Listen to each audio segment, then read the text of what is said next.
Chapter 66. The good guy with a kind heart. You're crazy, she said, staring at him. William Walton turned to look at the door. Daniel. She stepped forward, covered his mouth, and kissed him on the cheek quickly. William Walton's heart was filled with joy. He raised his brows. Go to the lounge inside to rest for a while. She turned around and quickly ran inside. William Walton said, Come in. Daniel walked in and was surprised to see that William Walton was eating. It was a common occurrence. Mr. Walton, what are you doing? What happened? Tell me. William Walton put down his fork and looked at him. The finance minister just gave me an urgent document for you to sign, Daniel said as he handed the documents over. William Walton accepted it, opened it and read it carefully, then got up and walked to the side of the desk and signed his name on the document.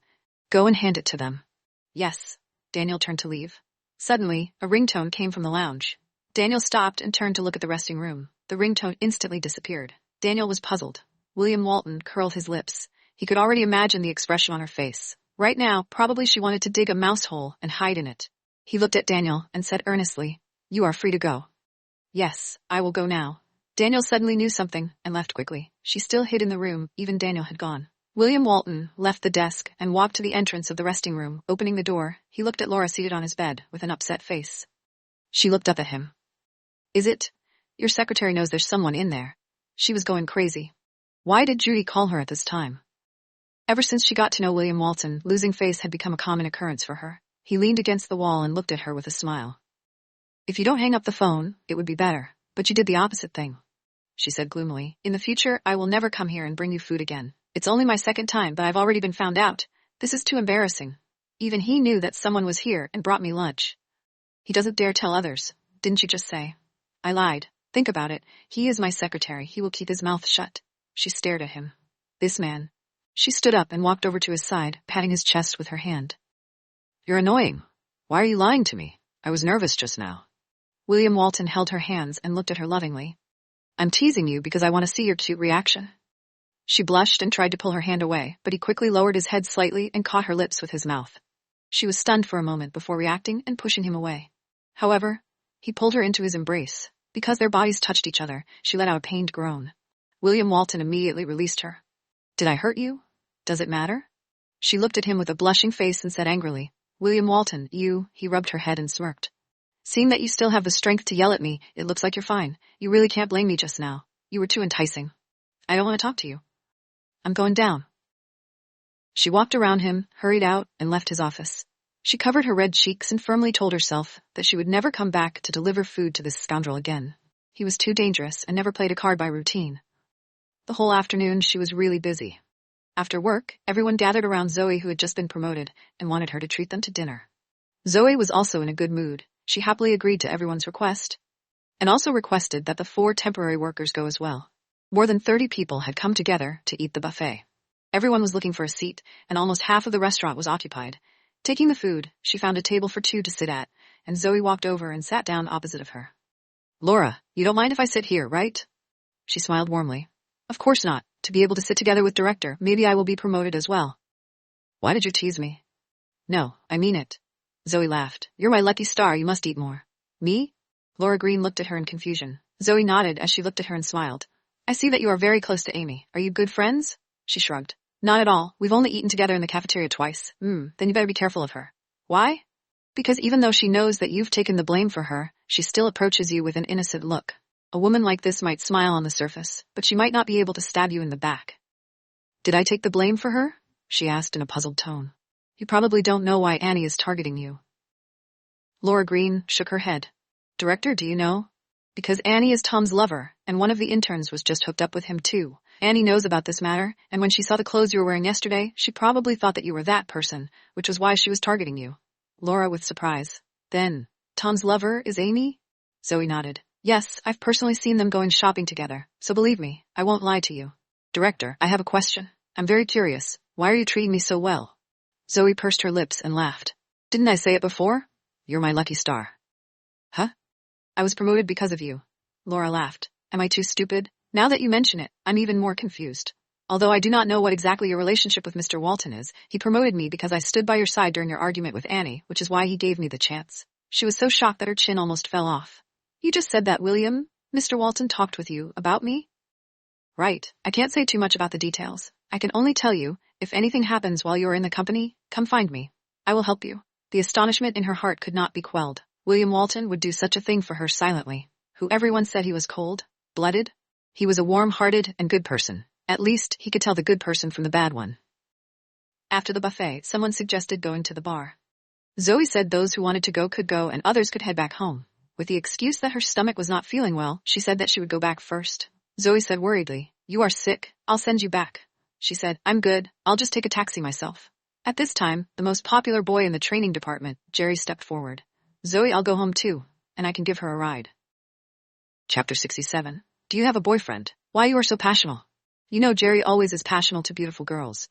He never treats everyone with the same attitude, so it is normal for him to be passionate with the beautiful girls. Are you jealous? I think we guys have bad luck. When we are young, girls like mature men, but when we are old now, girls like young men. Why is God so unfair? I don't know. Colleagues started to make fun of Jerry. She felt a little awkward. Jerry seemed to be accustomed to it. Laura said, "Director Jerry, I can go home by myself. I wish you two a pleasant and fun time." After she finished speaking, she nodded towards the others and turned around to leave. She didn't like being the subject of gossip, but since she couldn't control her mouth, she chose not to listen. Zoe did not force him. They went to the bar, and Laura took a taxi by the side of the road. It was the evening rush hour, so it was not easy to get a cab. Several minutes later, a white Volkswagen stopped in front of her. As the car window rolled down, the driver was Jerry. "Laura, get on the carriage. I'll take you back." "Jerry, thanks, but I'm good." It's very difficult to get a taxi here at this time. Look at how many people are waiting for the cab, so don't be stubborn. Get in the car. I just told Zoe that I will send you back safely. Looking around, he found that there were indeed a lot of people who were waiting for a taxi. After a moment's hesitation, she opened the door and got in. "I'm sorry, my stomach hurt and my seatbelt hurt, so I sat in the back." "It's fine. Sit wherever you feel comfortable." Jerry started the car and left. "Just now, everyone was just joking. Don't mind it." "Nope. The workplace is just like this. A group of people is all talking and laughing, and a day is over." Laura didn't say anything, only nodding and smiling. "Laura, you don't seem to like to talk much." She pursed her lips. "No, I don't talk too much." "You've been at the company for 3 days. Have you identified everyone in our office?" "No." She shook her head. "Then you probably don't know who I am, right?" She hesitated and didn't know if it was rude to say so directly. Seeing her silence, Jerry smiled. "My name is Jerry, and I'm the team leader of the first group. I'm 29 years old this year, and I'm not married. Nice to meet you." She scratched her forehead. There was no need to introduce him in such detail. "Nice to meet you." Jerry laughed. "Do you think that I am annoying?" "Nope. I usually don't like to talk, so today is a bit special. It's because I wanted to ask you some serious questions that I haven't asked, so I had to avoid the embarrassment and find some topics." She looked at him warmly. "What serious problem is this? Do you have a boyfriend?" Jerry looked at her in the rearview mirror, waiting for her answer. She was not stupid. Strange men and women sit together. The man told you about his marriage statues and even asked if you had a boyfriend. This was too obvious. She didn't want to cause trouble, so she nodded seriously. "Yes, I think so too. There must be many suitors for a beautiful girl like you." Jerry's expression as natural as if he was confidently Big Brother was chatting with her. She chuckled. "Is your boyfriend your classmate? Then he must be very outstanding." "Yes, he's very outstanding." "What are your plans for the future? I see that you are very serious when you are working. Are you planning to strive to stay in the company?" She did not say anything. Jerry laughed. "Don't misunderstand. I feel that as an experienced person, I want to help you. Back then, when I was in university, I also had a girlfriend. But unfortunately, we were unable to escape the spell of parting after graduation. When we were together, I didn't plan for the future. When we graduated, we found jobs in 2 different cities, and in the 3rd month after we started our respective jobs, we peacefully separated. If there is no fate for these 2 people, even if we plan for the future, it won't change anything. Are you trying to comfort me?"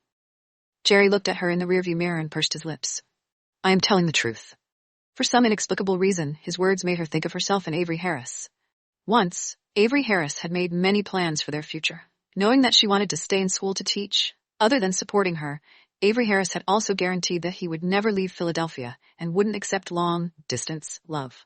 He also said that in the future, their house would be bought around the school to make it easier for her to work. Anyway, he would have a driver to take him. It didn't matter where he lived. "Laura." She looked at him. "Huh? Do you have plans for the future?" Thinking about it, she replied, "No." "Then, you have to be careful. After all, the spell is really scary. Campus couples could last for a long time." She lowered her eyes. She had already been tricked.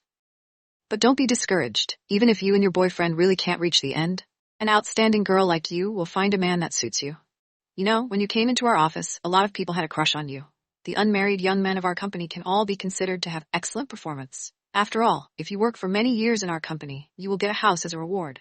Furthermore, the salary will be enough to support you. Jerry, the future is far away. It's not fair.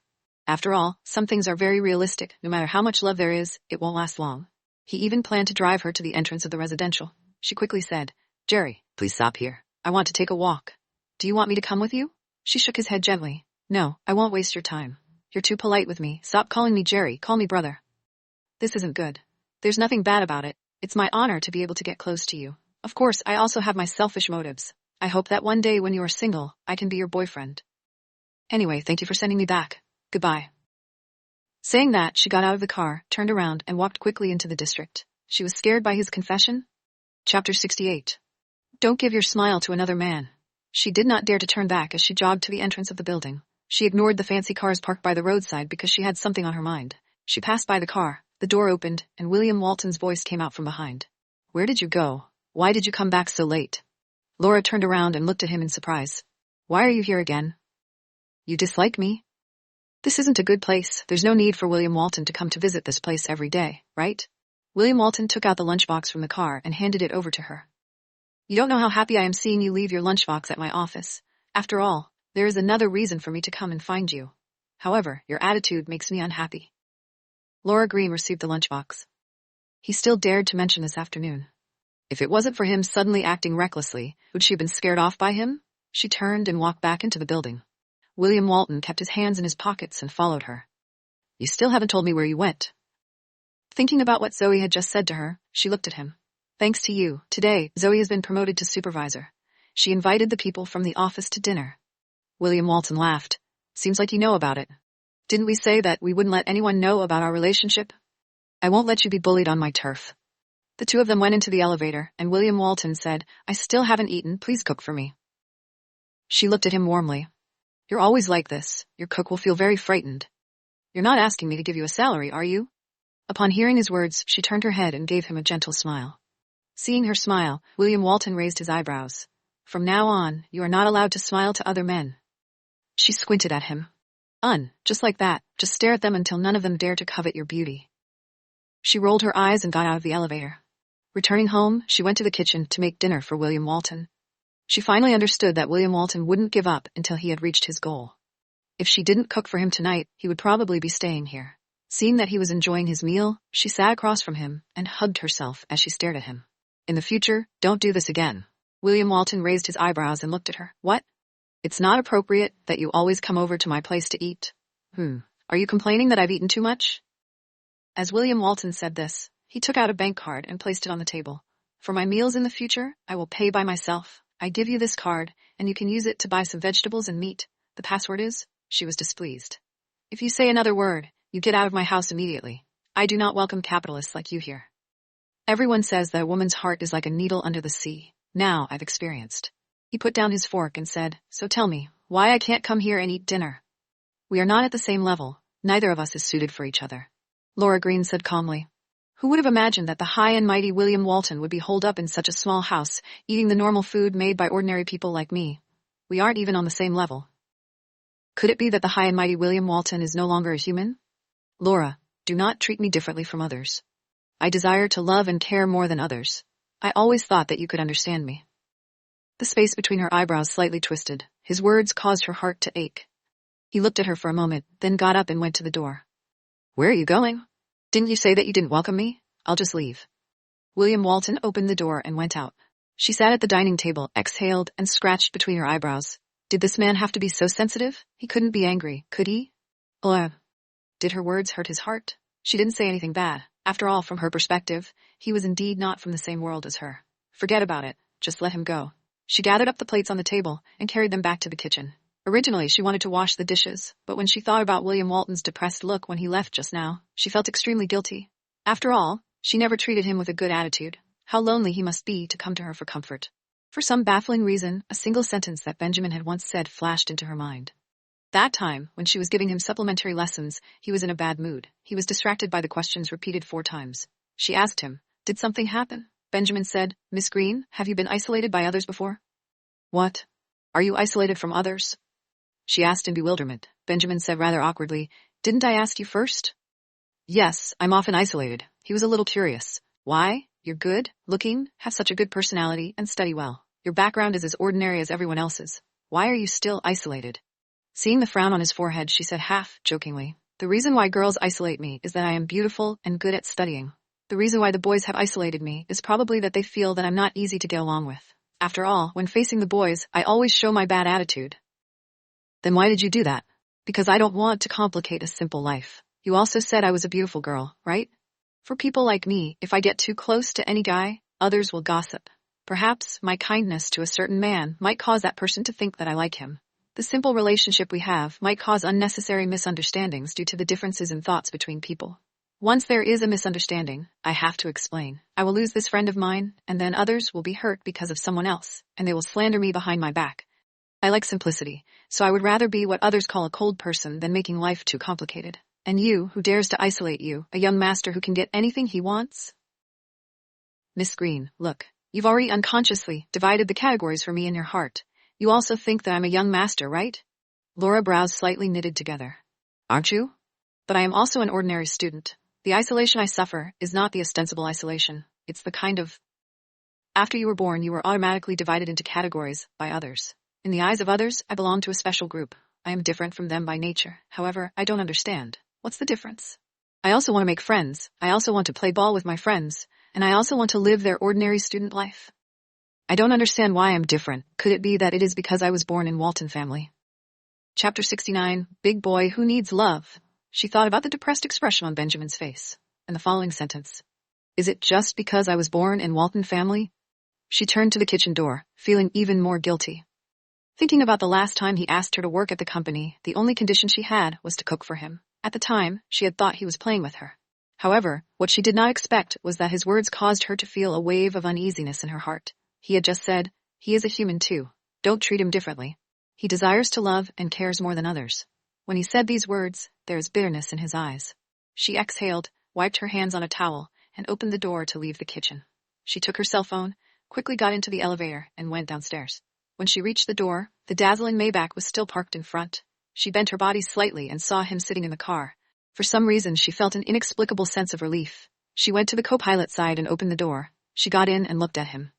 William Walton looked at her. What are you doing? She pursed her lips and scratched her forehead. That? She didn't know what to say. She thought he must have been pissed off by her. Humph, you woman, at least you have some conscience, and you even know go down and find me. It seems that in your heart, you care about me. She frowned. You're doing this on purpose? Who said that? I was really angry just now. Seeing that she still didn't say anything, he lovingly rubbed her head. It's fine. I'll make up with you. She turned her head away awkwardly. Hey, why haven't you left yet? I'm waiting for you to come down and apologize to me. She rolled her eyes at him. Childish. You are so childish, and it is you kicked me out. I'm a grown man, yet I have my pride. She lowered her eyes and smiled tenderly. William Walton said, Don't you want to tell me something? I have nothing to say. Is that so? He started the car and drove away. I want to get out of the car. Do you think that you can get in and out of my car so easily? He smiled evilly. Since you have nothing to say to me, then come for a ride with me. No. It's useless to object. His voice was charming. She didn't want to go, but she couldn't jump off the car. He drove her to the beach where she had offered him coffee. She sat in the car and smiled at the U-shaped stone not far away. It was a convertible car and William Walton opened it up. The cool and refreshing sea breeze blew over. William Walton said, Didn't you say that your mood would improve after came here? Yes, I did. I'm in a better mood now. She pursed her lips and smiled. As I said, this is a very magical place. The reason why I'm in a better mood is that the person who came with me is you. She turned to look at him. William Walton's lips quirked with a smile. Just now, I wanted to tell you that I need someone's care. When I'm angry and leave, it's fine if you don't pull me out. I'm leaving. It doesn't matter if you don't chase me right away. But you must come out and find me after I leave because I will wait for you for a long time. Hearing his words, the guilt in her eyes grew even stronger. This was not the William Walton that others described as decisive and heartless. She was sure that William Walton was a good person, an extremely kind and sensitive good person. In her eyes, he was just a boy needs love. However, she could not give him love. She came to the office early the next day. She cleaned up her table and sat down. Just as she was preparing to look at the information, Jerry walked in. He walked over to the warm table and knocked on it. Laura Green looked up with a warm expression. Jerry smiled warmly at her. Good morning. She nodded her head expressionlessly. Good morning. However, such a simple good action caused the surrounding colleagues to whistle. When Zoe came in, everyone was making fun of him. Zoe did not understand, nor did she ask. At noon, just like the 2 days before, Amy took the initiative to come find her and invite her to the dining hall. He thought about what Zoe had told him yesterday. She smiled at Amy and said, "My apologies. I brought my lunch today, so I won't be going to the cafeteria." Amy showed a face full of envy. "Wow, you're so awesome. You even know how to cook." "It's just a common occurrence." "Then, can I have a meal with you?" "Sorry, I didn't bring much. It's not enough for 2 people." Looking at Amy's harmless face, she couldn't have imagined that she was the one who set her up. She felt a bit regretful. Just what was going on in this world? Although Amy's face was full of disappointment, she still smiled at her and went to the dining hall first. She picked up the lunchbox and was about to leave when she heard someone say, "Laura, shall we eat together?" The one who spoke was Jerry. There was another hiss from the office. "No, I like to eat alone." After she finished speaking, she carried the box out first. Seeing that, just as Jerry was about to chase out, Zoe, who was in the corner, said, "Jerry, I have something to talk about with you." Jerry stopped, turned around, and walked to Zoe's table. "Director, what instructions do you have?" Zoe got up. "Come with me." She brought Jerry out of the office and found a secluded corner. Zoe asked, "What's the situation with you?" Jerry was puzzled. "What's wrong?" "There are so many people in the office. Why did you suddenly think of flirting with her?" "I just want to invite her to eat with me." "There are so many people in the office. You can eat with anyone else. Why do you have to choose her? You have a crush on her?" "Yeah." Jerry did not hide his thoughts. Zoe looked at him blankly. "This guy must be crazy. Laura has a boyfriend. So what? As long as she doesn't get married, I have a chance." "Don't worry, I'm interested in an unmarried young woman, not someone's wife. I won't go against the principles of being a human being. There are some things I know very well." As he said that, he patted Zoe's arm and returned to the office. Zoe looked at him speechlessly. If she knew that Laura related to William Walton, would this boy still dare to flirt with her? Laura arrived on the 36th floor. She called William Walton and confirmed that his secretary had left before she entered the office. However, just as she reached the elevator door, the doors of the elevator slowly opened. Daniel walked out of the elevator. The two of them made eye contact, and at the instant their eyes met, she instinctively took a step back. Daniel thought, wasn't this the Miss Green that William Walton asked her to investigate before? Chapter 70. It's over. It's all over. She swallowed her saliva. Daniel asked, "Hello, who are you looking for?" "Sorry, I went to the wrong place." As she spoke, she turned and walked toward the stairwell. She opened the door and quickly left. Daniel was puzzled. How could it be wrong? This was the 36th floor. Who would go to the 36th floor accidentally?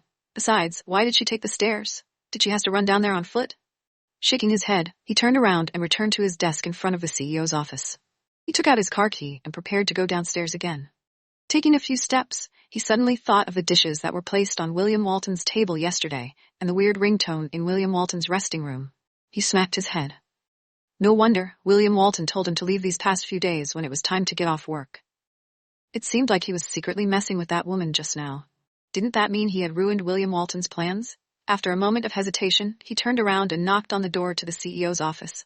"Come in." Seeing that it was Daniel, William Walton frowned. "Daniel?" Sure enough, William Walton was waiting for someone. "Mr. Walton, I forgot to bring my car keys when I was leaving. When I came back just now to get my car keys, I met Miss Green at the elevator." William Walton frowned. "Where is she now?" "She said she went wrong and left from the stairwell." William Walton said coldly, "You forgot to bring your car keys when you were going to eat. What's the use of your brain?"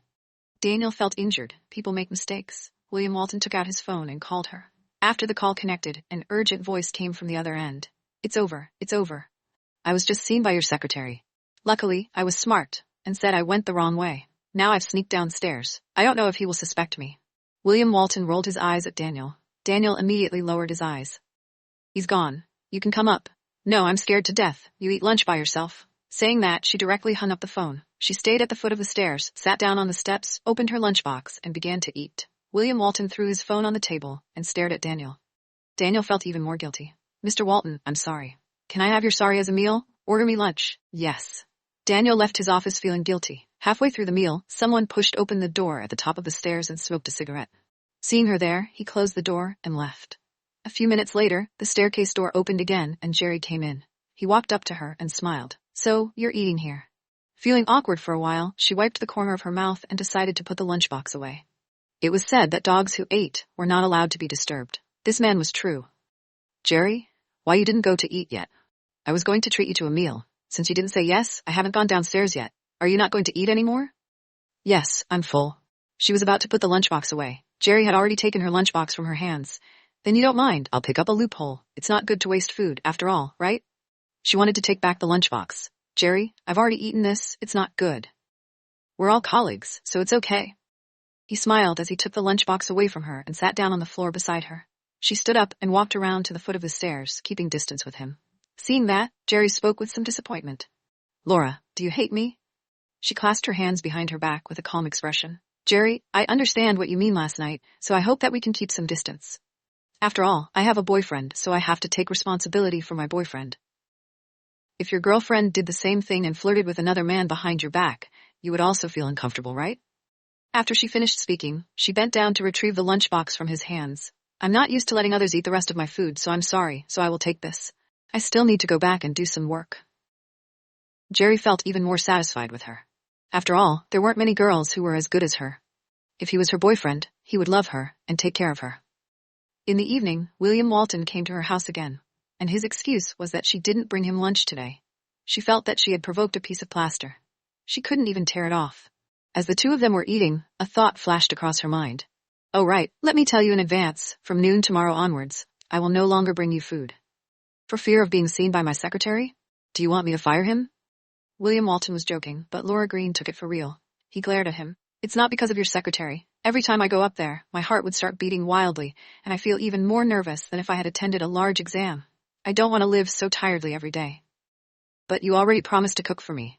She pointed to his bowl and asked, then what you are eating now is not something I made? William Walton raised his eyebrows. So, our lunch hour has been changed tonight? Okay, I agree. Even if she brought him food at noon every day, he would come in the evening too, she thought. Since that was the case, why would she say no? A week later, she officially began teaching the company's staff. Perhaps it was because she had been a home tutor before. She performed best out of the 4 temporary instructors. When the morning lecture ended, she felt that it was very enjoyable. At noon, just as she was about to leave, Amy called out to her. Laura, let's eat together. Her voice was loud. Most of the people in the office heard it. It wouldn't be good to reject her in front of so many people. Thus, she nodded her head. The two of them went to the company's restaurant as usual. When they were eating, Amy asked, have you noticed that the atmosphere in the office has been weird recently? Laura shook her head. It can't be. You don't listen to anything outside the window. You only focus on your work. I heard that in the past, Annie is the center of all the offices. She is used to showing off, and has always been the most respected one. But in these past few days, don't you see that Annie is very docile? Everyone is praising the new director. She smiled warmly. It's better not talk about other people's matters. After all, this has nothing to do with us. Actually, a week ago, after Annie bullied you, I also hated her a lot. Even she has been bullied by the new director. She deserves it. Before she could say anything, Annie's sarcastic voice came from the side. You're so mean. Is that funny, talking something bad about me behind my back?